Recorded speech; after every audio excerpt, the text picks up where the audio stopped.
прогнозам ученых, наиболее активно потепление будет на крайнем севере. Здесь может в этом столетии температура подняться на 8 градусов Цельсия. Таяние мерзлоты будет сопровождаться мощными просадками грунта. При этом не сохранится ни растительность, ни почвы, ни дороги, ни поселки. Таких опасных городов, как Якутск, не очень много. Mariana had not seen Professor Zimov for years. He is one of Russia's most eminent climatologists and a world expert on Siberia's permafrost. He was a great friend of her father. After his visit to the newspaper, she'd made up her mind in no time. She packed her bags and left Moscow. There was a story to be had in Siberia.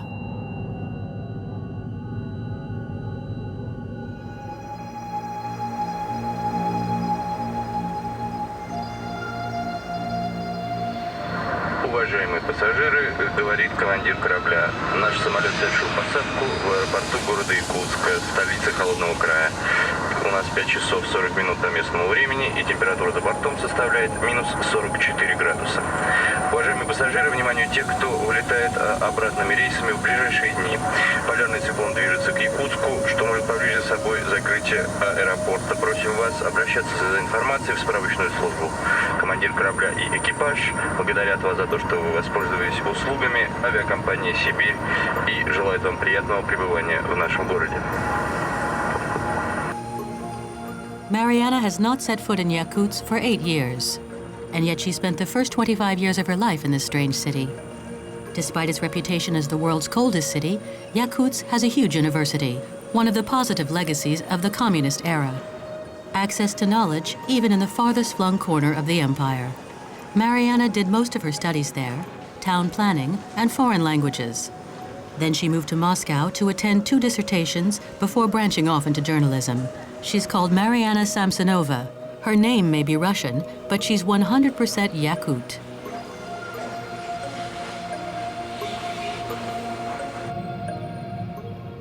Following the collapse of the Soviet Union, Yakutia became the Autonomous Republic of Sakha, a tribute to the people of the cold, of which she is a member. Here, winters last 9 to 10 months. Yakutsk lies close to an area that geographers call the Pole of Cold. The lowest temperatures in the Northern Hemisphere are recorded here, as low as minus 70 degrees. It's Antarctica in eastern Siberia. And this whole city is built on ice, a marvel of engineering which could cost Yakutsk its future.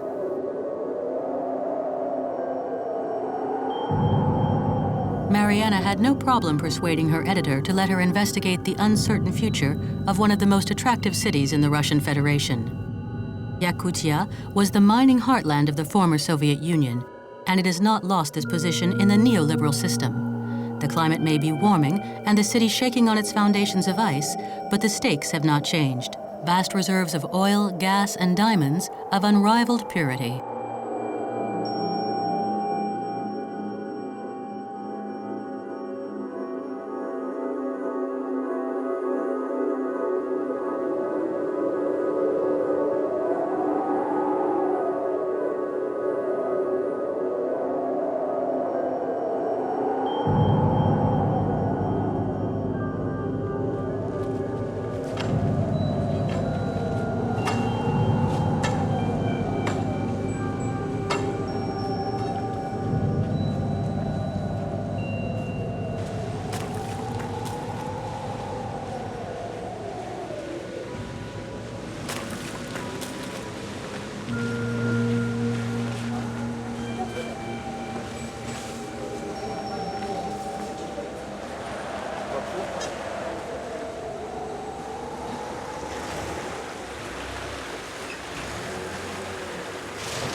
Mariana has not climbed these stairs for years. She has come to visit Oktyabrina. Even at the grand old age of 80, her former language professor and great friend still teaches at the local university. Oktyabrina came to Yakutia with her parents as a small child. These Russian intellectuals were exiled to deepest Siberia in the aftermath of the October Revolution. They had named her Oktobrina, though. Go figure. Как я простыла. Да. Совсем не Еще закаленная. у меня холодно, я поэтому и...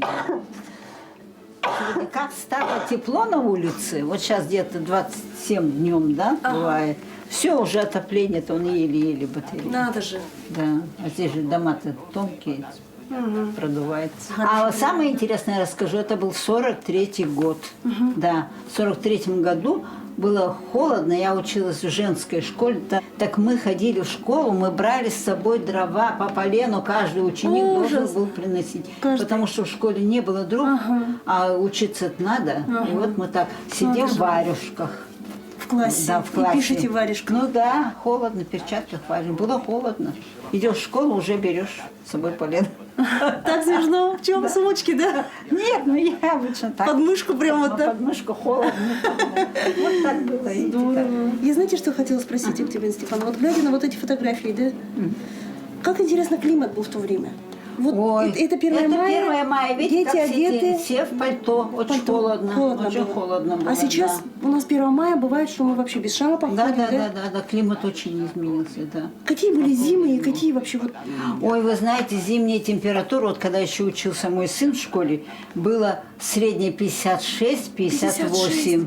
Я улетала, когда мне нужно было, застряла, не могла вылететь, 62 градуса. Это был 64-й год. В 64 году В 64 году 62. Я очень хорошо помню. Последние 3 года я заметила, самое больше, утром бывает где-то 40. Иногда 43. А днем тоже теплее. Насколько Климат, перепад потепление примерно? большое, это самое. Градусов 10 уже Да, сейчас повышается, да? уже не так, да. Интересно, почему? Общее потепление, говорят. Общее, говорят, глобальное потепление, да? Видимо, в связи с этим. Ну, вот, Всем доброго утра, 7 часов 30 минут в самом холодном городе мира Якутске. С вами в студии Андрей Черкасов и Александр Воронин. По прогнозам синоптиков, день у нас сегодня не самый холодный, минус 35 с утра, до минус 28-27 в течение дня, переменная облачность. Ну что, кажется, весна в этом году снова ранняя. Как вы думаете, Андрей, неужели же, наконец, глобальное потепление? Вы знаете, Александр, я не верю во все эти американские выдумки. Вот завтра завернет минус 50, вот вам и будет глобальное потепление. Тем не менее, нельзя не признать, что в этом году весна у нас все-таки снова ранняя, и существует опасность нового разлива Ленны. Ну, не знаю, что вам на это ответить, честно, не знаю. Действительно, кто его знает, природа вещь непредсказуемая. Всем хорошего дня, оставайтесь с нами, услышимся. No one here really seems to believe in global warming, even less so that the city has any reason to fear for its future. It's even a popular subject of jokes. And yet, if you look in the right places, you'll see suspicious cracks in the buildings. The head office of a bank, which is just split in two, and a particular building at the end of Lenina Avenue, Yakutsk's main street. Apparently, the permafrost gave way under its piles. Mariana simply had to see it. She hasn't forgotten this shortcut behind Lenina Avenue. She used to take it with her school friends when they went to play in the wasteland in the shadow of the municipal heating plant. Nothing seems to have changed apart from Mariana's golden mink coat, which she's desperate not to get stained with soot. By the way, on the streets of Yakutsk, you'll see all the women dressed in furs. They provide maximum protection from the cold without compromising on Russian elegance. Whether the anti-fur campaigners like it or not, this is Siberia here. The fact remains that people weren't lying to her about this building site. Construction has come to a halt. A 5-story block had to be demolished. 2 years ago, huge cracks appeared in the spring, the time of year when the surface layer of permafrost thaws to form the active layer, or mollisol.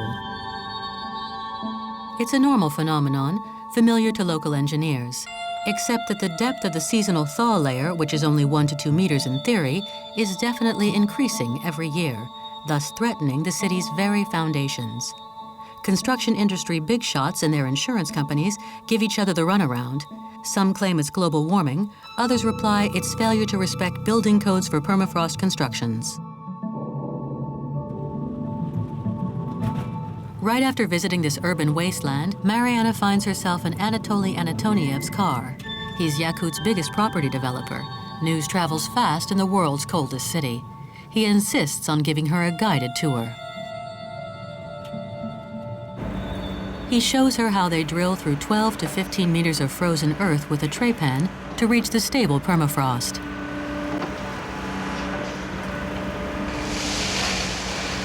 Next, massive reinforced concrete piles are sunk into the ground. The permafrost refreezes around them, and the foundations are gripped in the ice's jaws. Buildings are erected on these giant piles. 10,000-ton buildings. There's just one snag. If it ever thaws, the city will collapse like a house of cards. Вот этот дом рассчитан на 96 квартир. Здесь есть и зимний сад, спортивные тренажеры, спортзалы. Первый этаж там магазины, зимние сады двухуровневые есть, это в каждом подъезде. 3 подъезда. В принципе, квартиры очень хорошие. То, что нам вот природой дано, вот здесь, получается, этот дом выходит в проспект Ленина, тут же смотрит, а с этой стороны река. Очень хороший дом, местоположение очень хорошее у этого дома. A shopping mall, Winter Gardens. The future of this city, which aspires to be a world-class capital, rests on the gamble of the century, climate stability. This whole city is built on a gamble. It's a risky game. No wonder there's growing concern among Yakut insurers. They will be the ones footing the bill as long as the scientific debate on global warming continues.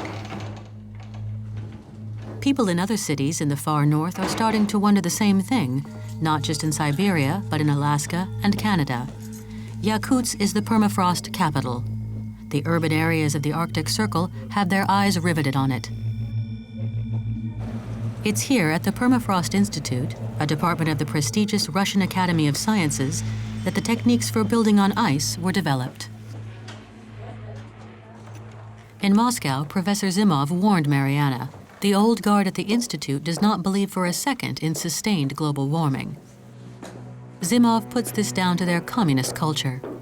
Something is compelling them to reject foreign scientific theories. And also, he concluded, the Russians want stability.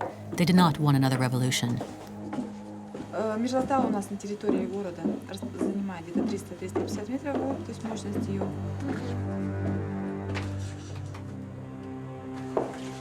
Вот он намонтирован где модель. Совершенно сохранившийся.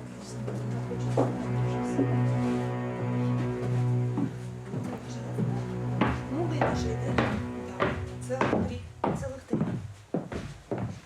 А это какое дерево? Листья. Ой, а что здесь? Здесь находится лаборатория физики и механики мерзлогрунтов. Непосредственно уже спускаемся с самим мерзлотом. Какая здесь глубина? Like all Siberian school children, Mariana learned that permafrost is 80% ice. The rest consists of a mix of various minerals and organic matter. Температура лаборатории составляет минус 8 градусов. Здесь у нас справа слева находится лаборатория. Здесь вот хранилище по захоронению зерен и семян растений. С 1975 года проводится эксперимент, по-моему, это тоже. То есть банк данных, у них в каждой колбочке, баночки есть, вот они пересчитывают, приходят сюда. И как нам сообщили, что прорастают эти растения лучше, которые дольше хранились в мерзлоте, чем такие, которые хранятся обычно при положительных температурах, так скажем. Был просто песочек мерзлый, да? Начали ходить люди, лаборатории создавались, начали работать, и постепенно появилась вот эта изморозь. Изморозь появилась очень вот интересной вот такой вот геометрической формы. И дальше начала расти.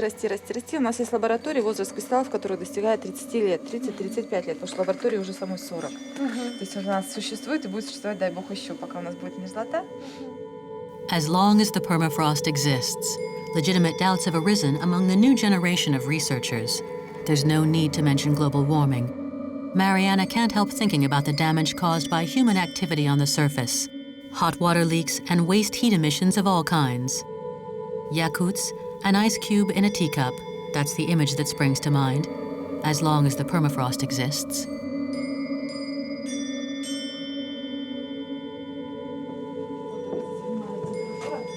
Сейчас достигла 7 градусов, то есть у нас было минус 8, сейчас минус 7. Мы с вами пробыли не очень долго времени. То есть микроклимат здесь очень меняется свой от тепла, потому что мы выделяем все равно количество тепла большое, да, где вот на то, что мы дышим, все равно вот воздух это тепло распространяется, сразу термометр определил, что здесь идет уже так называемая деградация мерзлоты, то есть температурные колебания. Does that mean the entire city, its 300,000 inhabitants, its industries and modes of transport should stop breathing? For a city that's going global, that's totally unrealistic. Петр Владимирович, к вам. Здравствуйте.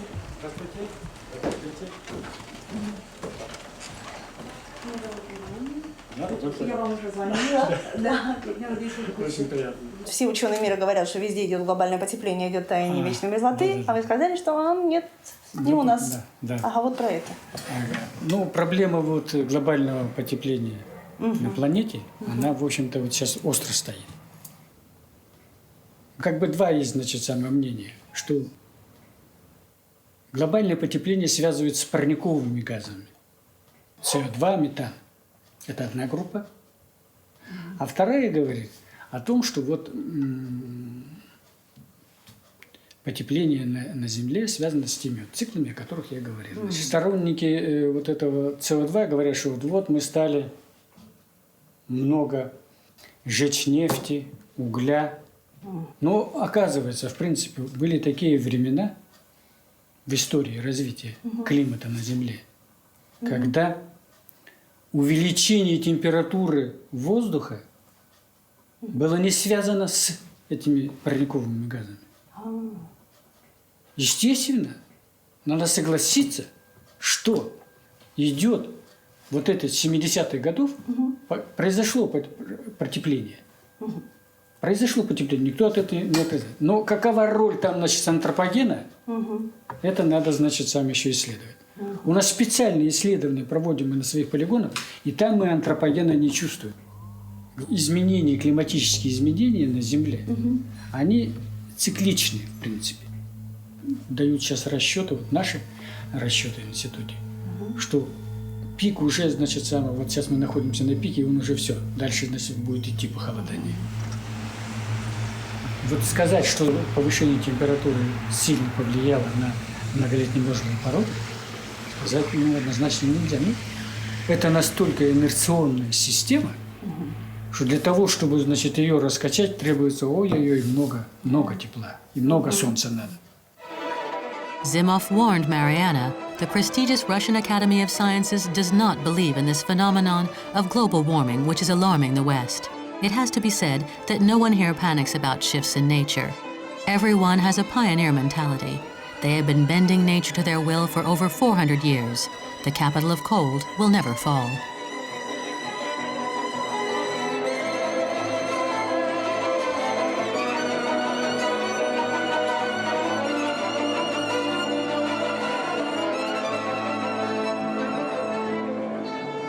The first Russian settlers arrived in Yakutia in 1632. The Tsar of all Russia sent out 400 Cossacks with 5 priests in tow. The Tsar's records were very well kept. They founded Yakuts there, established a makeshift fortress, an outpost for exploration. Within 20 years, they had extended the frontiers of Mother Russia from Lake Baikal, the source of the Lena, which flows through Yakuts, to the Lena Delta, well within the Arctic Circle. But the fact remains that without the Yakuts, who they initially tried to enslave, these madmen would have perished during their first Siberian winter. Until the coming of the Soviets, the empire did not interfere much in the Yakuts' affairs. It was too far away, too complicated. A part, of course, to exile political dissidents there, from the Decembrists to the Bolsheviks, to Stalin's holidaymakers a century later. We have the Gulag system to thank for the road from Yakuts to Magadan on the Pacific. Nicknamed the Road of Bones, 1 million inmates died making it. Suddenly, things gathered pace in 1949, the year the first diamond was discovered. Prospectors came in droves. Russia controlled this El Dorado. Under Khrushchev, Moscow switched from forced settlement to blatant incentives. Migrants were offered an extremely attractive package. 3 to 6 times the average salary, 42 days paid leave instead of 18, a free return trip every 3 years. Yakuts mushroomed, and the region overtook South Africa to become the world's leading diamond producer. With the collapse of the USSR, everyone here entertained the hope that some of the new Republic of Sakha's riches would finally secure a bright future for its capital. It's a fine afternoon on Lenina Square. Minus 25, well above the seasonal average for this time of year. A happy omen, no doubt, for the Putin-Medvedev clan, which is holding a light-hearted pre-election party in the remotest region of the Federation. They are keen to keep Yakutia under central government control. They are keeping an attentive eye on its natural resources. It's understandable, especially as in Moscow, some extremist factions in the Duma are bitterly critical of the subsidies given to remote republics. Yakutia is rich, they say. Why should we pay for it? The answer here is that the bulk of mining revenue is now in the hand of private consortiums, and the capital is bypassing Yakuts at a time when the city's maintenance costs are spiraling.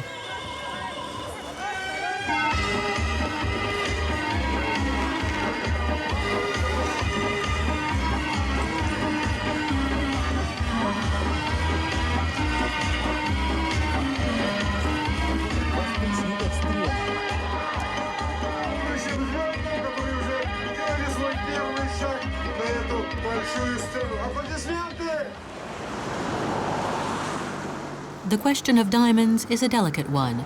Mariana is more than pleasantly surprised to be allowed to enter the Holy of Holies, one of the city's largest diamond cutting factories, especially as it's federal election time. No one wants the Muscovites to be mistaken about the extent of Sakha's riches.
Вот этот камень, радиант 6 карат, в среднем где-то 160 тысяч долларов. Вот это 5 карат, форма Кушен, средняя цена тоже где-то 210 тысяч долларов.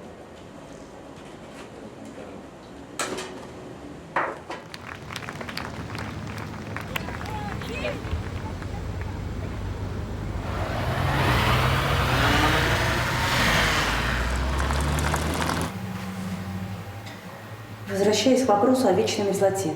Вот с момента начала горных разработок на территории Якутии, вот наверняка есть какие-то наблюдения. Есть ли вот сейчас, вот по сравнению с моментом начала, какие-то изменения в самой структуре вечной мерзлоты? Ой, это вопрос глобального потепления и что с ним, и что будет, и чего не будет. Мы на сегодняшний день никаких качественных изменений не обнаружили. Я считаю, что глобальное потепление, если и будет, то не в ближайшие 100 лет.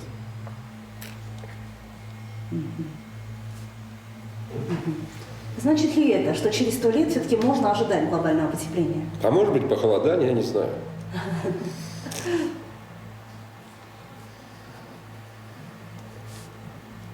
Я думаю, не наступил бы ледниковый период.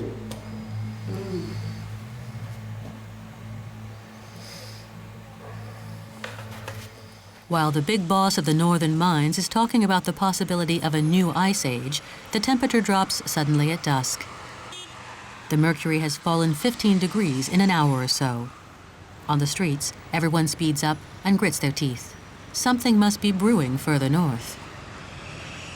Polar air sweeps down on the city, bringing bitterly cold and damp conditions. В 18:30 в Якутске. Специальный выпуск метеоновостей. Небесная канцелярия вновь щедра на сюрпризы. Мы уже поверили в ранний приход весны, но не тут-то было. Хотите верьте, хотите нет, но к северу от города метеостанции зафиксировали резкое падение температур до минус 45 и ниже. Аэропорт Якутска готовится с часу на час закрыть свои полосы. Температура в городе может упасть до минус 50 в течение ночи при сильном северном ветре. Советуем всем жителям Якутска выходить этой ночью из дома только в случае крайней необходимости. Лица, страдающие сердечно-сосудистыми и легочными заболеваниями, оставайтесь дома, смотрите телевизор, слушайте радио, общайтесь с близкими. Ваша жизнь будет в безопасности. Пожилым лицам советуем переехать на ночь к родным. И, наконец, ради бога, не пейте горячительные напитки. Водка не является антифризом для человеческого тела. Всем удачно пережить эту ночь. Мы вернемся с видеоновостями через 15 минут. Услышимся.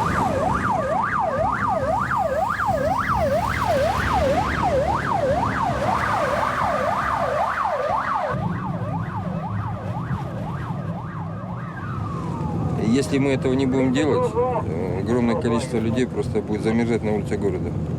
Зимой постоянно подбираем людей в нетрезвом состоянии, которые не могут дойти до дома, чтобы люди просто не замерзли. Не потому, что они в нетрезвом состоянии, чтобы люди не замерзли. А что бывает в случаях? Насколько угодно. Человек вообще не двигается. Бывает такое? Да, бывает. И что делается в таких случаях? Сразу в морг или все-таки скорую сначала? Нет, мы сперва, естественно, скорую вызываем. Скорую, то есть скорая должна констатировать, нам сказать, человек живой, не живой. Вот. А потом уже решаем вопрос, либо в медицинский отразитель его доставлять, либо, если уже мертв, тогда уже в морг.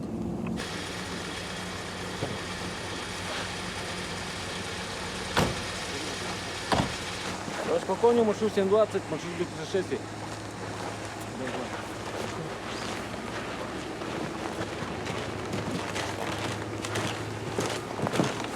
Есть Сергеевна, да? Дежурит сегодня. Все, телефон выключаем. Ну? Телефон выключайте, говорю. А, Брайан дежурит, да? Дима, да? Ясненько. Подождите. Ладно, давай мне это сама. Сначала акт составляйте. Акт составляйте. Гражданочка. Так, сначала акт, говорю, составляйте. Успокойтесь, пожалуйста. Успокойтесь, пожалуйста. В алкогольном опьянении, блядь, кровь сначала возьмите. Встаньте. Кровь сначала возьмите, как будто я не знаю, блядь, законов, да? It must be about 11 p.m. As for the temperature, it can't be far off the minus 50 mark. Without adequate winter clothing, the hardiest freeze within 10 to 15 minutes. Женщину привели. Что у нее? Женщина в нетрезвом состоянии. Самое страшное, можно с мужчиной в нетрезвом состоянии можно справиться, с женщиной очень практически невозможно. Женщина, как правило, неадекватно реагирует. Я на тему Тимофея. Где там брака? Полные, следуем во второй гол. Минут 40 назад Маяковского 102/1, 102/1. Парни отобрали шапку, нотку коричневого цвета. Сзади потертая гитара. Подозревается. Трипали, конституциональный, один низкого роста, двое высокого роста. The theft of a shapka. It's no big deal. Except that leaving someone bareheaded in such freezing conditions is akin to holding a gun to his head and pulling the trigger.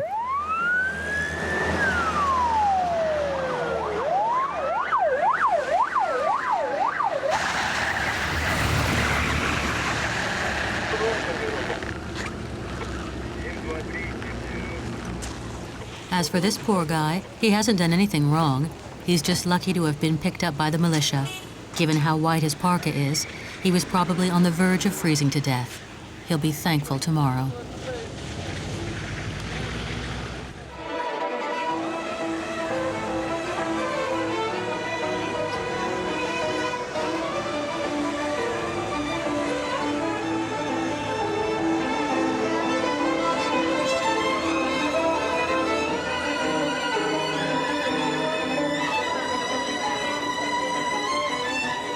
Да, Александр, с сожалением признаю, что вы были правы. Невероятно, но факт: этой ночью температура в городе упала до минус 50, а к утру так и до минус 55 градусов. Уже через несколько часов ожидается повышение температур. Тем не менее, большинство учебных заведений остаются сегодня закрыты. Испытание холодом не прошло без потерь. Якутская электростанция была перегружена к 6 часам утра, что повлекло за собой аварию одной из газовых турбин.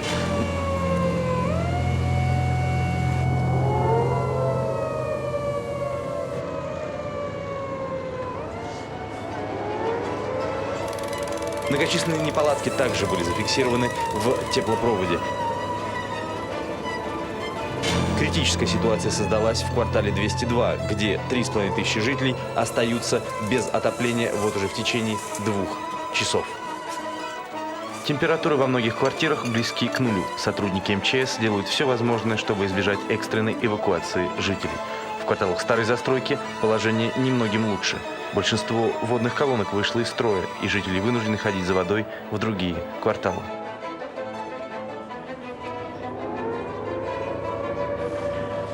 In the old quarters, whose wooden houses are now home to the most disadvantaged, the situation isn't any better. With many communal taps frozen, the inhabitants are forced to walk several blocks to get water.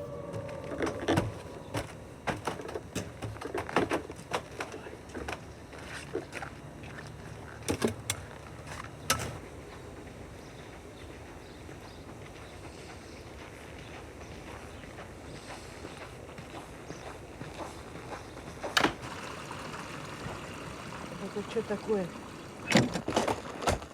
Катишься, ноги сломаешь, платить никто не будет еще. Некому доказывать.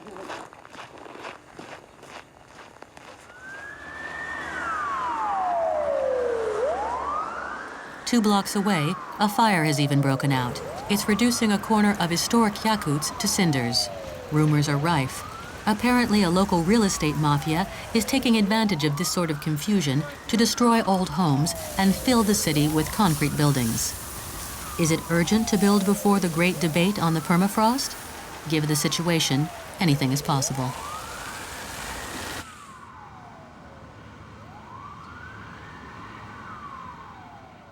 When it comes to damage, a visit to Yakutsk Hospital's specialist frostbite unit is a must.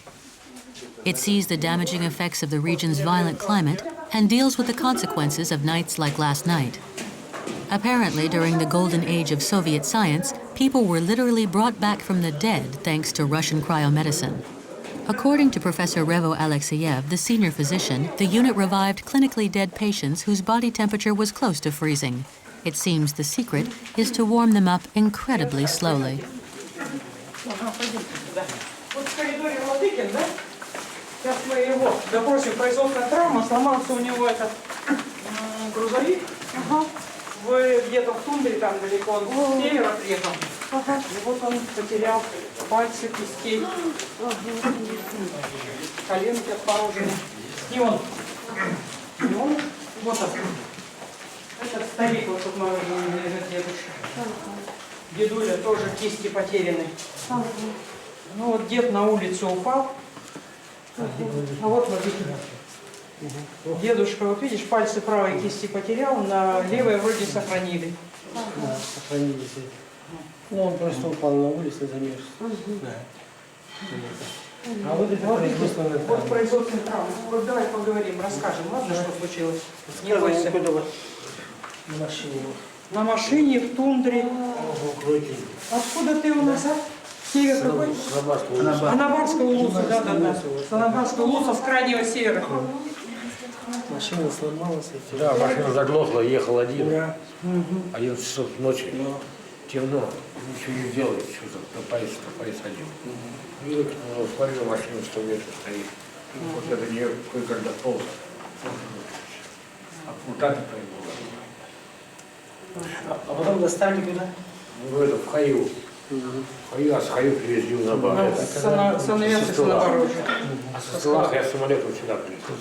Да, посадили в самолет. Сам самолет сел и полетел. Так, еще у нас там в какой палате? Ну, в первой палате. Там. В первой палате.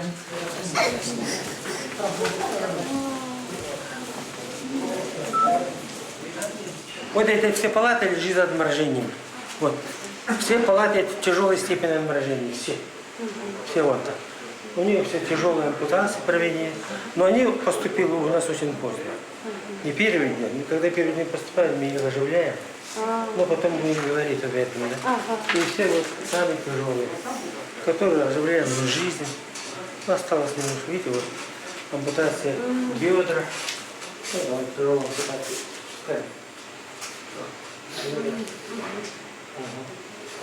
Ну, только жизнь сохраняет. Ну и пальцы, вот, покажи пальцы. Ну, вот, пальцы сохранили полностью.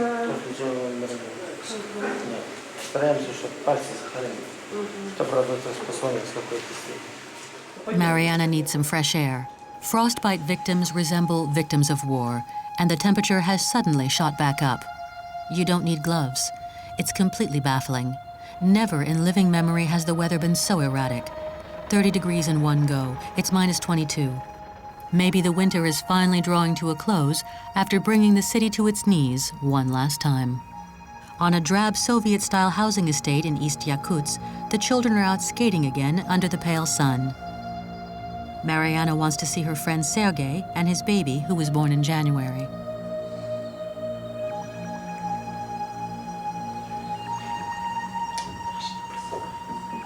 Ну, только не уйду.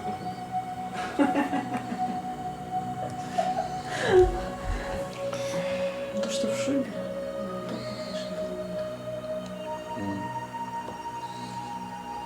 То, что живот под шубой. Тоже надо.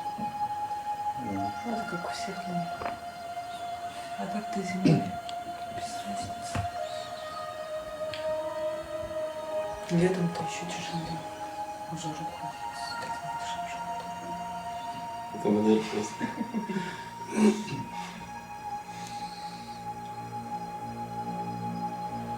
Ну, весной можно. Когда не жарко. Ну да. Даже горбежок. Ты же пропуск. Родители рассказывали тебе, как они воспитывали вас? Ну, как они сами воспитывались 30, 40, 50 лет назад? Нет? Были значит, нечего было купить. Сейчас, как бы, может быть, проблема чуть упрощена, да, сейчас, как бы, ну, все для буфера. Летом-то еще тяжелее. Уже руку с таким большим животом. Ну да. Не помню сегодня. Все руку положили.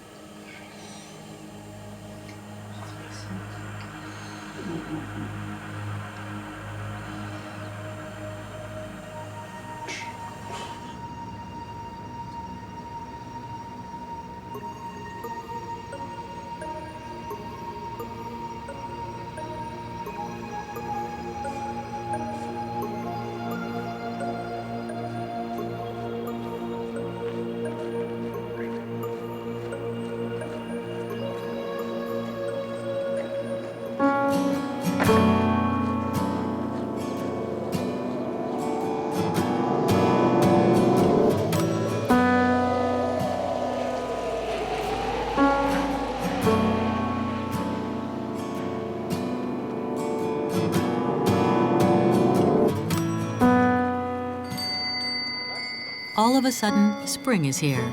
It has started to snow large snowflakes. In winter, you only get freezing rain here. It snows when it's warm, and the warmer it is, the larger the snowflakes are. An 18th of March, that's still pretty early for a Siberian spring.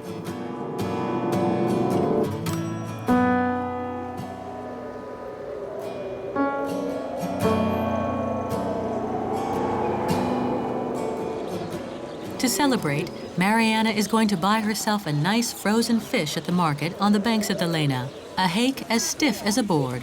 That's how the locals like it. They grate it and eat it frozen. The polar diet. It's the best way to adapt to the tundra. Next, she wants to stroll around the port, where the river Lena languishes at Yakutsk. 2/3 of the way along its 4,400-kilometer course.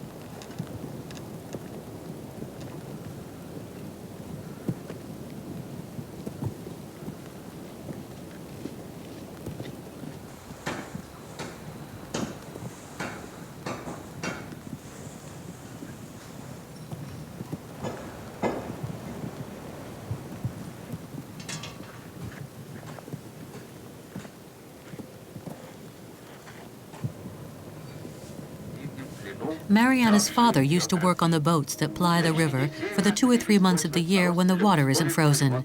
She must have been 6 or 7 when he brought cherries back from Lake Baikal. She had never seen any. Then again, there aren't exactly a lot of cherry trees here, even in the summer. The ice breakup on the Lena has been occurring earlier and earlier these past few years.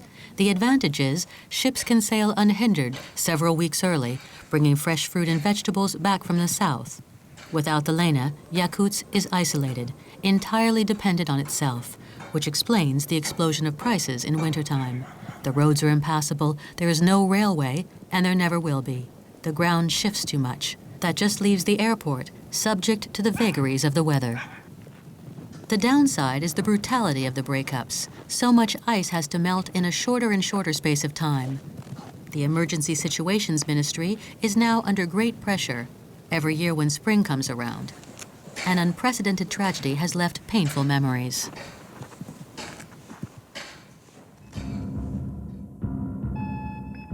В 600 километрах к югу от Якутска никто не ожидал столь быстрого разлива Лены. Весна пришла неожиданно с опережением в месяц. Около 12 часов назад город Ленск был полностью залит водой. Такое наводнение было 32 года назад здесь. Не было такого больше. И все люди успокоились и не ожидали просто этого. Громадные глыбы льда прошли через город, разрушив 3500 жилых домов. Но они нам сделали благо. Мы их колем, воды в кранах нет. Из 30 тысяч обитателей Ленска 27 тысяч были спешно эвакуированы. What happened was, the Lena was frozen to such a depth that the ice prevented meltwater from Lake Baikal flowing along the river. The ice jam broke at its weakest point in the town. Здесь от Лены туда вниз проведены все подготовительные мероприятия, эвакуировано все население фактически. И я думаю, что здесь нам, фу-фу-фу, как говорится, удастся избежать. В Якутске, где зима пока задерживается, власти серьезно опасаются повторения ленской трагедии. This year in Yakutsk, the Lena is frozen to a depth of 5 meters and an ice jam is formed. The pressure of the meltwater is building up under the river. The calculations have been run. If the jam breaks, a 5-meter-high wave will sweep through here carrying blocks of ice as big as buses. While the university students form voluntary snow removal brigades, the authorities have decided to resort to drastic measures to force nature to bend. Перед лицом этой угрозы МЧС обратился за помощью к военно-воздушным силам Российской Федерации. 3 истребителя-бомбардировщика класса «Сухой» были спешно направлены в регион для решения поставленной задачи. В этот самый момент вверх по течению Лены тонны бомб пытаются пробить создавшуюся ледяную пробку. Одновременно МЧС готовится к массовой эвакуации жителей на случай, если бомбардировки окажутся бессильными перед силами природы. Мы будем следить за развитием событий. Оставайтесь с нами. Mariana immediately thought of a family friend who lives in a wooden house in the middle of the flood risk zone. Right now, her heart must be in her boots, especially as she has an 18-month-old daughter.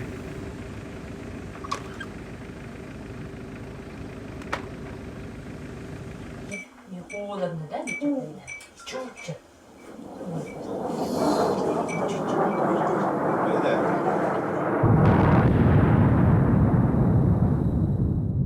Вот сидим на чемоданах.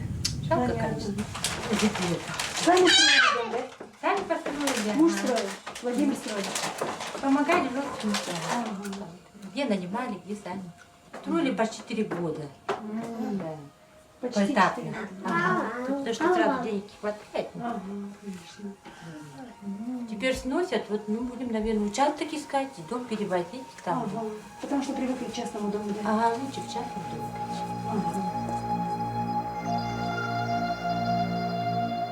After the breakup, Yakuts will probably have a few days' peace.